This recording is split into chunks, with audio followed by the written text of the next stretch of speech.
What's up, family? Before we get into today's episode, I would love if you can take a quick second to subscribe to this channel, and thank you all for your continued support to this channel. Now, let's get into today's episode.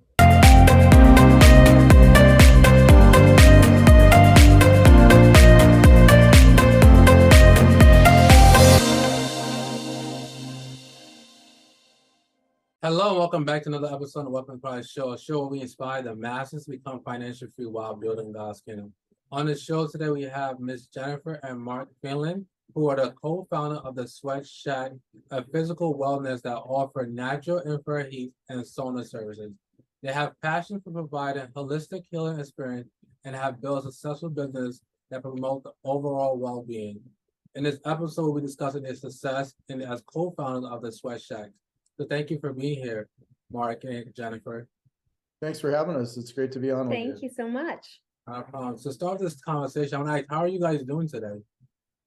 We're doing great. It's been a full day. We never say the word busy because busy means being under Satan's yoke. So we always say that our day is full, and it's been a full one. Thank God, thank God. To jump right into it, I want to ask, what inspired you and Mark to start this Sweat Shack in 2015? You want to take it? Or No, I'd love for you to take it. It was kind of something that was started through the Lord to you. Okay. Yeah. So both Mark and I come from different backgrounds. He was in the motion picture industry. I'm a corporate flight attendant and fitness instructor. We have 6 children, and now they're all older, but life was pretty full for us back throughout, the beginning stages of our marriage. And like you were saying earlier, how New York, it's just so go, go, go, go. We were living a life in Los Angeles with go, go, go. In 2014, I started to develop some health issues. And even though I was helping others in the areas of their health, I developed what doctors said was multiple autoimmune conditions like Hashimoto's, lupus, fibromyalgia, and one doctor said I had dementia, right? Yeah. So I was about to give him dementia. But anyways, on the quest for finding some answers, God led me to the right doctor, Dr. Jonathan Wright. He's in Seattle. And through a 6-hour examination, he concluded that I was just completely burnt out. And so he gave me a prescription of getting an infrared sauna, quit my job, and take Himalayan pink salt 3 times a day. So it was kind of an odd prescription that most doctors wouldn't give, but that's what we did. We went home and he bought me a sauna. I quit my job, and at that time I was flying a very well-known celebrity as her personal flight attendant. So we were traveling a lot, but I resigned and I took Himalayan pink salt 3 times a day. So with the use of the sauna, within 2 weeks, all those symptoms started to go away. And anybody out there that has had autoimmune conditions, it's, I had all those symptoms too. And I just want to tell you that even if a doctor tells you that these are permanent and you can't be healed from them, it's a lie, because you can. I have no more autoimmune conditions. Within 2 weeks, all those symptoms, like I said, started to go away. And one of the secrets that we tell people is that the sauna was a tool that the Lord used to help with the symptoms. But really, I was just deep down in watching healing testimonies from Andrew Womack Ministries out in Colorado, and really speaking life instead of death over my body. So speaking scripture over my body. And then the sauna was a tool that both of us enjoyed going in there. After I started to feel better, Mark jumped into the sauna and started using it for some injuries that he had in the past. You really liked it too, right? Yeah, it was a game changer for me. I broke my back early on in my early 20s. I was snowboarding, goofing around, broke my back at that point, and ended up with some tremendous inflammation, a lot of spasms started to develop in my back as a result of some of that scar tissue from the break. And eventually being in motion picture and being around building elements, construction, I ended up also developing heavy metal toxicity in my blood that Dr. Jonathan Wright actually detected. And he said, you need to get into your sauna, not just to reduce inflammation from your back injury, but also to get this stuff out of your blood system.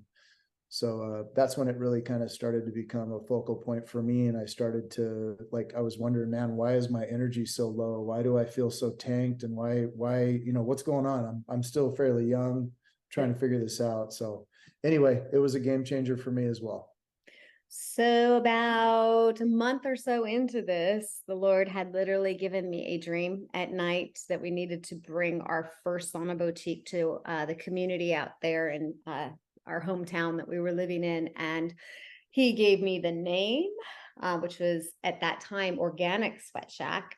He showed me what it's supposed to look like, how we're supposed to, go about this.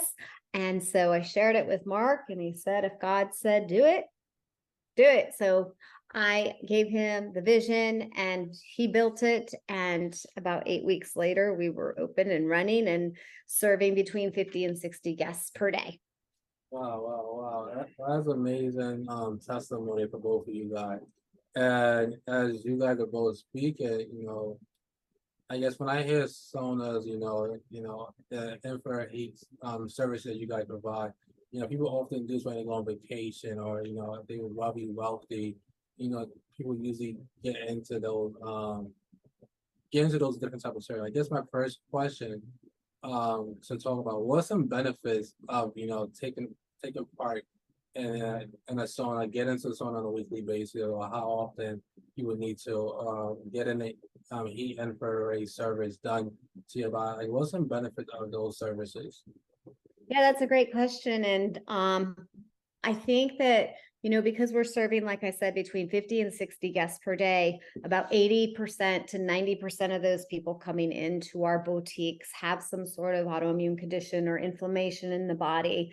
And although we never make medical claims, we do share our testimonies, and we have people coming in with multiple autoimmune conditions, rheumatoid arthritis, cancer, maybe, shot cortisol levels, things like that. So a lot of the research that the medical field has actually proven is that it helps tremendously with all of those things.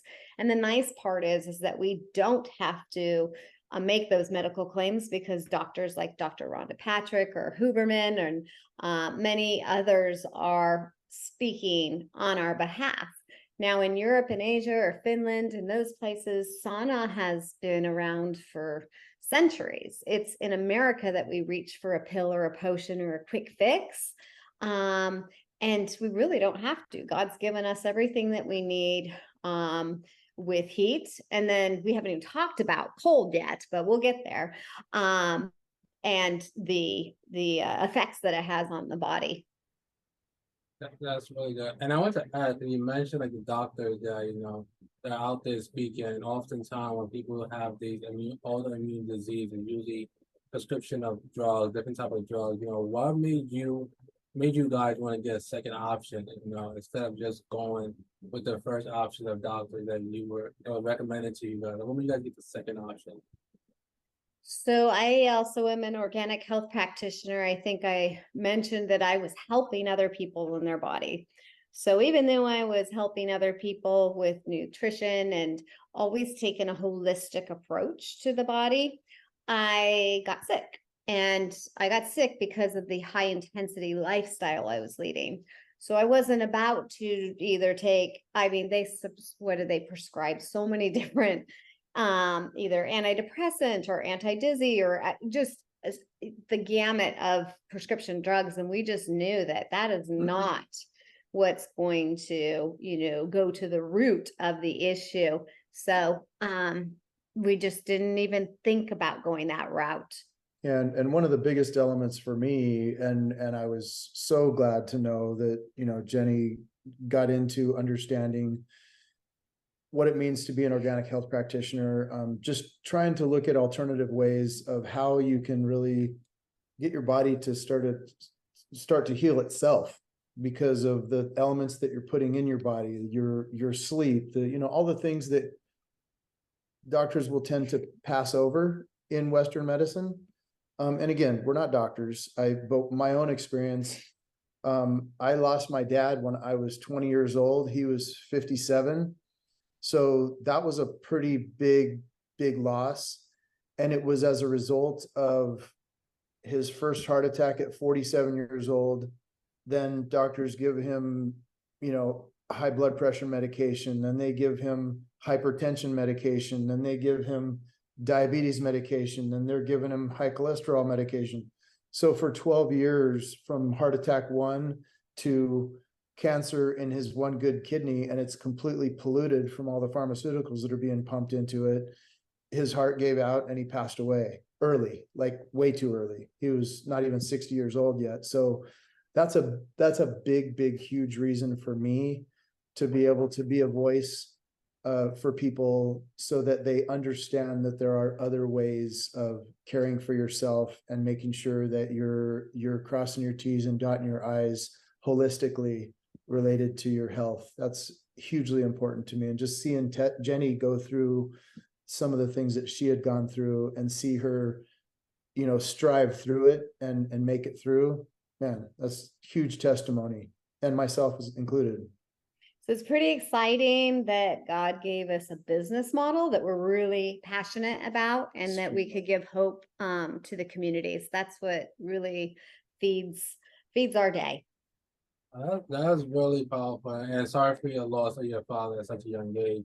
And I know how you guys both mentioned how you guys was so caught up in the different lifestyles you're living, being a flight attendant, being part of the movie industry. How did you guys, what made you guys realize the importance of taking care of yourself? When did that okay, I need to take care of myself. I'm taking care of other people's careers, dreams. But when did you guys realize you need to take care of yourself? I think that we've always taken care of ourselves in the world's eyes. Like, I would go and teach a fitness class in the morning and then hop on the jet after getting the kids to school. He would go to the gym. So physically, we were taking care of ourselves, although we were completely burning ourselves out too. We'd always eaten well. So it's interesting that we were doing all the right things physically to take care of ourselves. And people were shocked that, I had gotten sick too. So it wasn't a matter of taking care of ourselves. It was a matter of just stopping and pausing and just stopping everything and being still. So I hope that answers your question on that, because it's the opposite. We had to stop doing so much. Yeah, it was a point of trying to just hit the reset button and recognizing, wait a second, this is not God's best for us. What we're doing is burning ourselves out. We're not truly being still and listening to him and allowing ourselves to just be in a different place in our thinking, because obviously your thinking is what creates your activity. And if you're thinking crazy, you're going to be living crazy. And we can still put ourselves in that same hamster wheel, because now we're franchising our business model, and I'm sure we'll get there, but it's just as crazy as it was before, but our approach is completely different. So I guess my follow-up question to that, how would you guys recommend people to emphasize taking rest? Making sure they get enough rest for their body, sleeping, getting a body detox, whether it's going to the sauna, cold showers, all these different things, making sure they're taking care of their physical body. Because a lot of people, like I said, they go to the gym, they go to the track, they play basketball, but you find out sometimes they still end up with these diseases that we're talking about here, cancer, heart attack. So how important is for people to take that break? Well, stress is actually 80 to 90% of all emergency room visits. So it's eliminating the stress, no matter what that looks like. A lot of our guests come over into the saunas and do sauna bathing because of the time that you're just in a private individual sauna by yourself. You don't want to bring really a cellular device or anything in with you because it's going to get hot and stop. So you have no choice but to take a rest and a time out. So that's kind of what we have to, take time, carve out to do too. And truly it's our business model that creates the rest for others. So we just go in and do that ourselves. Well, and so we and our team can be prepared to pray over people, to love people right where they're at, because a lot of people are struggling and hurting, and not just in their physical body, but also spiritually. So it's you don't get an opportunity to talk to somebody except sometimes in those intimate atmospheres like we have in our boutique, where people just kind of feel like, I don't know why I'm doing this, but I just need to open up. So, it is true. It is actually an undercover spa. We lay hands on people all the time. Amazing atmosphere for ministry. It really, really is. And that's kind of the heart and soul of Kingdom Purpose for what we're doing and why we are loving, serving, and blessing. Not just receiving what Christ gave to us to love, serve, and bless us, but to also now have that come through us to the community. That's the objective in Kingdom Purpose for us. And it's amazing how many people are open for prayer if they're coming in and they're, going through chemo or things like that. It's like, can we pray for you? And they're like, get so excited, and they don't even know God, the Lord. So it's an undercover Christ business. Yeah. That's wonderful. And I want to ask here, how has you guys' faith changed from going through that process of getting introduced to saunas to having your own sauna business now? How has you guys' faith, in Christ, if it has changed or gotten better since then?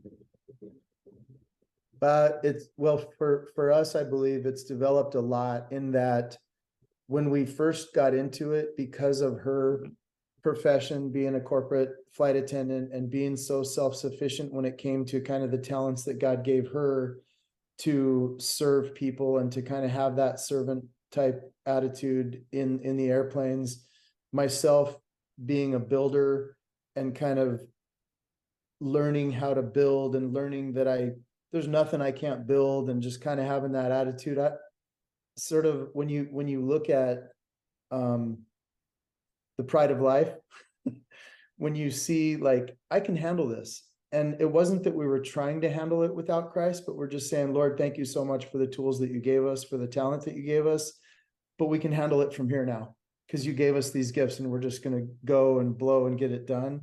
But now we realize, wait, without him in front and leading us, we're spinning our wheels for the wrong reasons, because we're not waiting on him. We're not listening to his voice. We're not paying attention to the fact that he's truly the CEO, not me. So, well, and the thing is that where we were very self-sufficient in our other occupations, yep. When you open a business, and we hadn't been business owner, or we don't have a background in business. Right. I do to a small degree when I was 5, selling rocks around the neighborhood or renting out my library books, and I absolutely don't. Selling lemonade. But we had to learn things that were just all you can explain as supernatural. All of a sudden we're diving deep into creating operations manuals and reading P&Ls and looking at cash flow charts and things like that. And that is not a background that either of us come in, but God just kind of either sent the right people that we needed for our teams into place. And we had to really rely on him for these new skills, because there's no way we could have done that. Even, our branding, everything, he really fuels everything that we do and sends the right people or gives us the vision of, okay, move this way. And it's a good thing, because we didn't know any of this going into it. So we encourage all of you entrepreneurs to just take that vision, and God will, lead you in that direction. Well, and to be patient with it too, because that's a big thing. It's funny, I was just listening to this morning from Andrew Womack, one of our favorite pastors we kind of listen to every morning. And I was listening to it this morning, and he was talking about, Christians understanding what patience means. And when you're patient, it means that you wait, but you don't wait and you don't move and you don't do anything, because faith is an action, right? So you don't wait and sit still. But what does a waiter do in a restaurant? He's moving. Yeah. That waiter or waitress is flying while they're waiting. So when you're waiting and you're being patient and you're listening to his still small voice, you're still moving in a direction. You're still listening for his voice, and you're still paying attention to waiting and being patient doesn't mean I just sit here and wait for some miracle to happen. I have to be active in my faith to draw near to him, because then he'll draw near to me. That's what scripture says. It doesn't say wait and sit on your toes and do nothing and God will just miraculously bring things into your hands. Yeah, you don't work, you don't eat. That's right. It's go time. I definitely appreciate you guys sharing that, and let's leave something which you guys mentioned. In fact, you guys had no business background.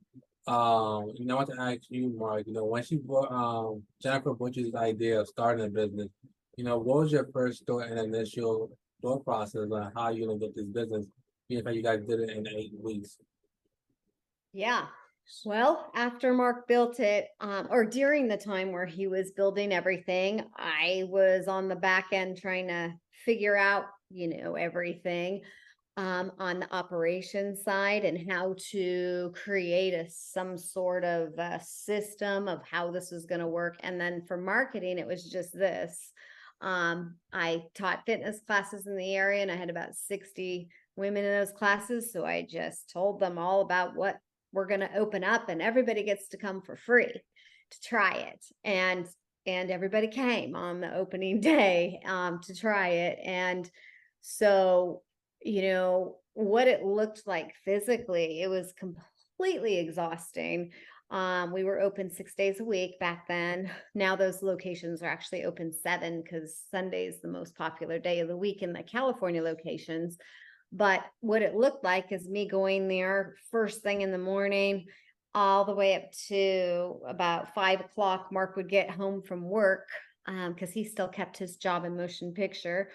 And then coming and helping me close at 8 p.m. And then just doing that over the weekend over and over until we realized, okay, maybe it's time to start hiring some people to help with those operations. And so slowly we started to build our team. As I was building systems in the back end, we started the whole technical side of things with computers and POS systems and credit card readers just completely intimidated me. So I started everything with little cards and index boxes. So when people would buy a membership, I'd take their money and write 1 through 10 on an index card with their name on it. And they'd come in and I'd initial it every time they come and use a session. That helped. That happened for about 6 weeks. And then we had about 10 or 12 index, what are the file boxes all over the desk. And so that wasn't going to work anymore. So I had to learn how to, find a POS system and work from there. And then what we did, is we just started one of the things we did actually is we read a book called The E-Myth, which is by Michael Gerber, and it talks about working on your business and not necessarily putting all your time and attention in your business. So not being the technician, but working on the business. So we started to do that on the back end and wean me out of a lot of the daily operations inside to create systems. Then we had people starting to copy our business model all over the place and opening up in different cities and whatnot. And people had asked us if we were interested in franchising, but every time we thought about franchising or expansion, the Lord put a big halt on it. The timing wasn't right. So we just grew and grew small and just really took this one boutique under our wing and loved what we do. That's really great. And I want to ask, what was like the initial cost for you guys to get this business up and running? What was the initial cost or some challenges you had to overcome to get this business running? Yeah, so we funded our first sweat shack with our own bank account, and I think it was about 65,000. Yeah, because Mark built most of it. So we had a landlord that believed in us, and we had a really cheap rent, and I was the labor, or he was the labor, and he built it. So about $65,000. We opened it. We took the money out of our house, the equity, and built it that way. And we right now, to this day, we still own 100% of our company. And we have not taken any investors. Now that could change because now we're growing nationwide. We will have 8 locations probably by the time this podcast comes out in different states. And so we are a small franchise company right now.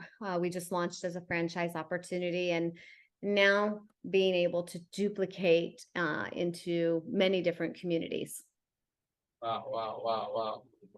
That's really amazing. And I want to ask, what are some lessons that you guys learned together? Being the fact that you had to build, you had to take equity out your house, you made sure that you had to get some system in place, and as a different customer, So what were some of the lessons that you learned that for someone who may be interested in starting a sauna business, what they can learn from? So relationships are critically important, and those relationships got built a long time ago, and they developed. Not just relationships with sauna companies or cold plunge companies or anything like that, but it was relationships with people through whom the Lord brought those people into our lives, as a result of just being prayerful, asking the Lord, hey, if this is from you, then help me to close the wrong doors and open the right doors. And the right doors, help us to see what we need to see and how we need to be, prayerful of what is happening in your voice for our ears to hear, and not be mindful about, hey, I have a great idea. Obviously there's Holy Spirit ideas, and then there's Mark ideas. They're not one and the same. Yeah. So I constantly have to filter everything through my relationship with the Lord. And that's really what I consider is, when you were saying challenges, the challenge of thinking that I know where the gift is and what the gift is, and jumping instead of just saying, okay, Lord, this is what it looks like to me. What does it look like to you? And being still for long enough to let him speak to me and let him really minister to me, so I can compare that voice that I've heard to the word of God, and really let it sink in, pray over it with her. And when it's confirmed, then we move forward. If it's not confirmed, we don't move forward. There's also some practical sides to all this as well. So we went under the wing of some very strong business mentors that are very successful in what they do. So we really wanted to be coachable, especially going into a realm where we did not know business. So having those business mentors, Paul Milligan and Billy Epperhart, Karen Conrad, we would run our ideas past them and things like that. And the other thing is that it takes a lot of grit to be an entrepreneur, and a lot of perseverance and focus. So there were years we didn't go on vacations. We were head down, either with our kids or in the business. And the stories go where we even sold our house in 2020 to fund our second sweat shack, which was in LA County in 2020, when all of Los Angeles was closed down, with the whole pandemic and everything. So we were wondering, okay, what do we do? What's in our hands? Well, we're going to sell our house, and we're going to open it up another sweat shack and try our business model. Now, what that entailed is my grand idea of moving into a fifth wheel, an RV at a trailer park. And that was our office. So we were living in a trailer park, and we sold our big, beautiful home. And out there in California and moved into a trailer to go head down and just keep persevering. And so I would say that definitely you have to have grit and perseverance to do this because it's not easy. And there have been times where we are duking it out. I don't want people to think that, oh my gosh, we just pray and everything is just amazing and it goes right. No, no, when you are the CEO or, and the chief branding officer there and your husband and wife and you're working together, it's very challenging. Absolutely. Yeah. Well, that goes without saying for sure. She's right. You don't ever have perfect days because shoot, you're sharing a business together. You're sharing your personal life together. You're breaking bread together. And there's no more date night. You can count on your date nights. You're in front of computers and yeah. We're gonna book a vacation though. Yeah, no, later. but it is like realizing, hey, Jenny actually mentioned to me a week and a half ago, because I get the horse blinders on and I just kind of start going, and then I don't forget that she's my wife, but I stop being a husband, and I'm like, no, okay, you know what? Let's just put everything down. We're gonna go. So we live in Nashville, Tennessee. We're gonna go, whatever, 20 miles away. We're going to get on the Duck River and we're just going to kayak for 5 miles in the wilderness, get on the river, have quiet, just listen to the birds, be on the water, chill out. Yeah, but here's the deal. The reality of that is half or more of the time was spent talking about the sweat shack and the operations. Still fun and relaxing though. Still good time. Still a nice little date time. Yeah, well, but it just doesn't, when you own a business, it doesn't leave. Yeah. It doesn't go. So people have to really be, intentional and ready for that. But we're also in growth mode. So Yeah. God hasn't called us to retirement, and that's nowhere in the Bible. So here we go. Hey family, I hope you're enjoying this episode so far. And if you are and you have yet to subscribe to us here on YouTube, please hit the subscribe button.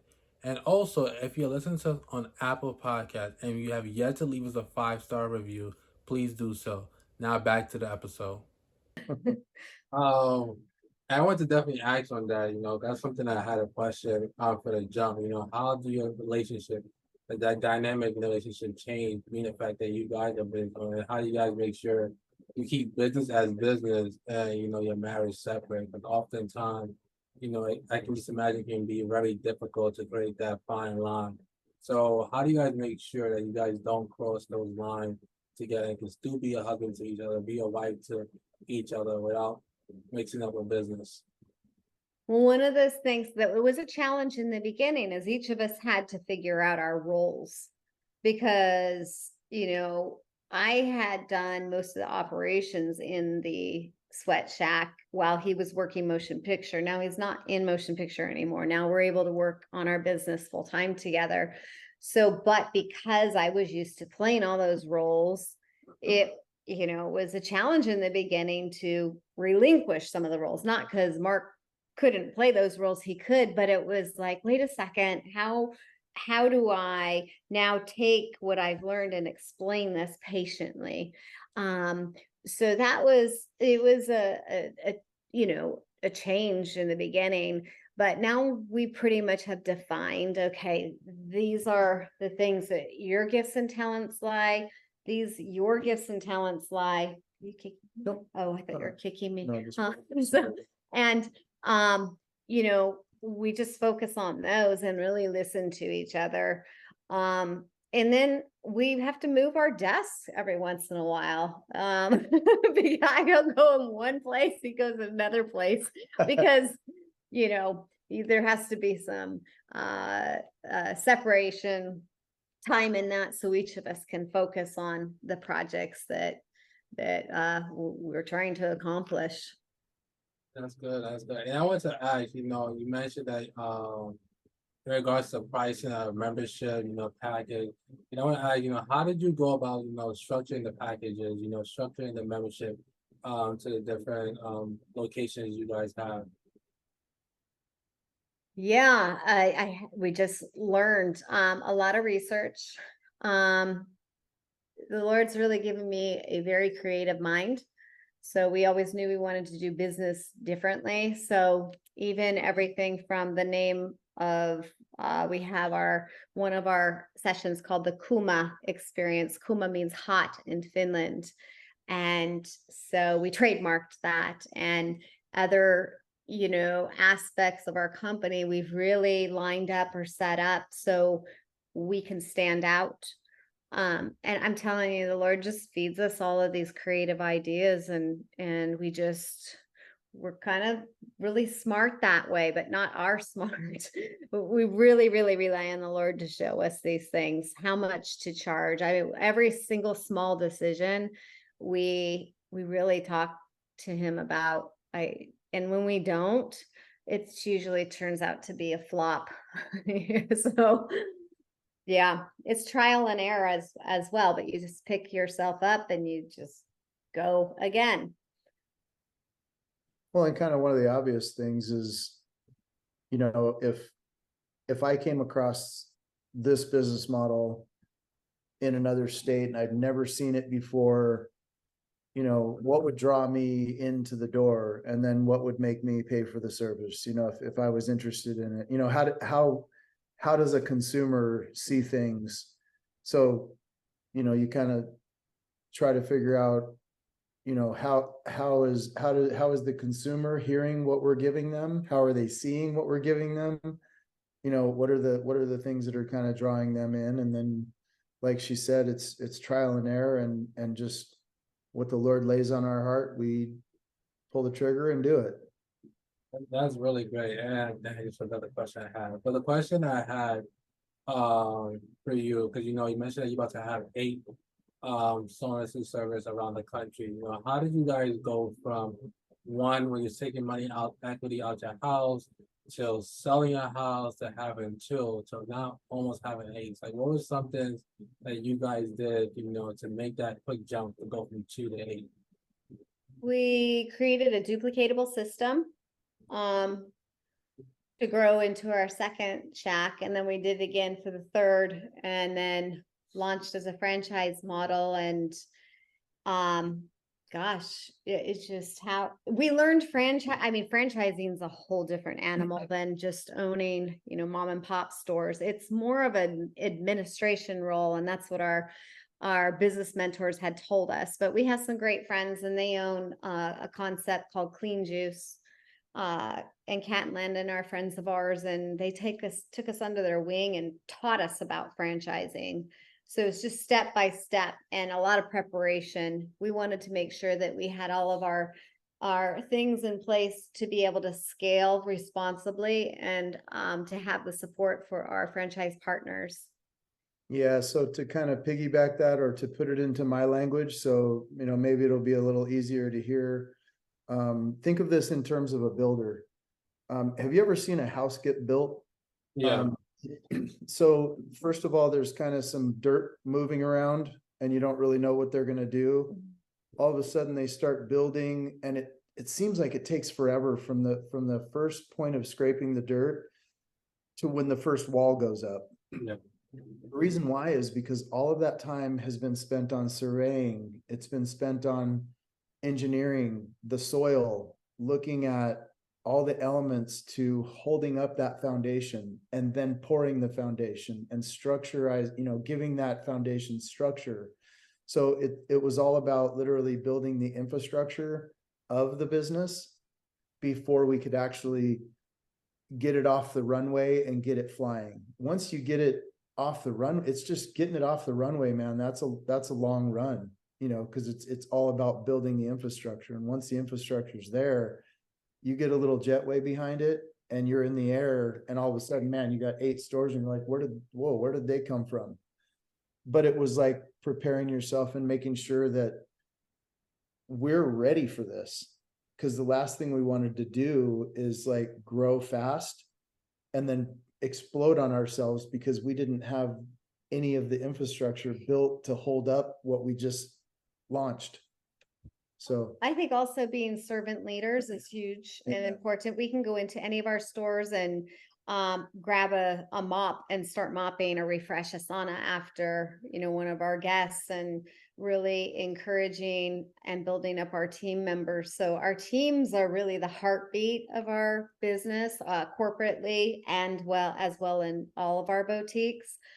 And they, we love on them, and then they love on the guests, and then the profit comes from that. So we build into our teams, and then it just kind of trickles down.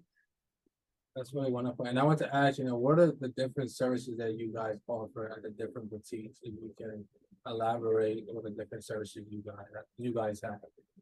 Yeah, we keep it simple. And that's what's so exciting about our business model. We offer sauna and ice bath. That's it.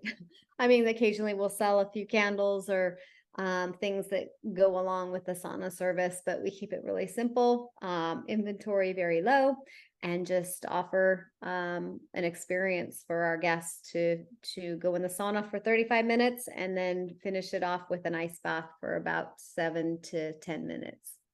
Wow. And I want to ask, being the fact that you guys are starting to franchise, what do you look for in a franchisor, to even want to say you want to partner? You hear a lot of different stories when it comes to franchisees and things like that. So with a person who's buying the business may not feel like the parents of the company are being great support, or vice versa. So how do you guys make sure the relationship is both profitable for both sides of the parties? So it's really important for us to look for like-minded people. That's a really, really important element to us. People that, and people will tend to reveal themselves fairly quickly. In a conversation, we kind of have a process that we run through as far as the vetting process. And I won't go into great detail about that, but basically we have a process that we run through with people to personally get to know them, and then to financially get to know them, and so on. The steps progress as the relationship progresses. But people will tend to either phase themselves in or phase themselves out based on some of the conversations that we have with them. And it really has become, just as Jenny said, that part of the process has become duplicatable as well. So it's, obviously you're talking to human beings, you're talking to people. So it's not as much of a, put a nail in a piece of wood and stand up some walls and put some saunas in them. But it's a matter of recognizing and understanding the heart behind the person, so that you can know, and again, pray over, Lord, who do you want to bring into our lives as, as partners with us? Are they in the same place as we are, related to what they desire to do in their own community for them, for their store? And the other thing is we have a turnkey business model. Now we're literally, once we partner up, we help from everything from the very beginning to helping pick out the real estate, all the way through grand opening day, which we are there to open each of our boutiques, and then support even, after, with everything from social media to Shack University, which is our training headquarters. So we really, really set things up so that our partners can be successful and not have to try to reinvent anything. We feel like we've already been through a lot and figured out what works and what doesn't. So there's no need for somebody to come in and try to reinvent that when they become partners. But we are very particular on who we choose to partner up with, because we want to keep also the vision model pure. A lot of franchises, when they or a lot of franchisors, once they start to franchise, they lose the heartbeats to their business, and it can be tough to do, to go into duplicatable types of growth. But we really spent our time, like Mark said, creating the infrastructure so that we would be able to scale appropriately and add the right team members as we go. That's really, really important. Coachable people. Yeah. Really huge. And I guess my next question is, what is the cost to someone who may be interested and want to be a franchisee? in total? You say you walk them to the turnkey business. So what would be the total cost from starting to find the real estate on average for someone who may be interested in watching this interview? Great question. So on our website, we actually have a link that says own a shack. And once somebody fills that form out to you, they get a franchise overview that breaks everything out. It shows exactly how we're going to support each other, what those costs are. And so, then we schedule a get to know you call and talk a little bit more detail about that. So that's how someone can find out, it depends on if they're looking for a single unit or a multi-unit. So all of those are broken down on our franchise overview from our website. Yep. All right. And then one of our last questions I'll ask, in terms of marketing, you mentioned earlier that, when you started business, you introduced us to the group of women that you was training for free. How have you guys able to gain more traction, more clients over the past 7 years? And what are some strategies that you guys use to continue to grow this client? Well, huge shout out to people like Chris Hemsworth and Joe Rogan and all these people for giving us free marketing. They are just constantly talking about sauna and ice bath. So on the general level, so a lot of people are just really looking for this. Now, in the beginning, when we first opened up, it really wasn't a known thing. So it was a lot of education and a lot of just sharing our testimonies and helping one guest at a time. Because when that guest felt better, walked out feeling like, oh my gosh, this is amazing, they told a few friends and so on and so on. That's how the grassroots marketing went. Now we use social media, Instagram and Google, those kinds of things. We have geniuses that work, what is it, the geo tracking or geo, yeah, we don't know all that stuff, but they run that stuff for us. Yeah. That's not our world. But so we have some social media influencers, those kinds of things, but it is really, a lot of people are searching for these things right now. So the marketing, we keep it again really simple and just grassrooted, a lot of educating. Yeah. And what would you say, what would your advice be to any aspiring entrepreneurs or business owner who wants to own a physical wellness center? Where can they go to find resources? What would your advice be? 3 words. If you plan on doing it, don't give up. Yeah, don't give up. Because you're going to get into eating an elephant and you're not going to eat it overnight. You're not even going to eat it in the first year. You just make sure you got a big refrigerator and you got a lot of time to eat it, because it's going to be an elephant. It's a beast.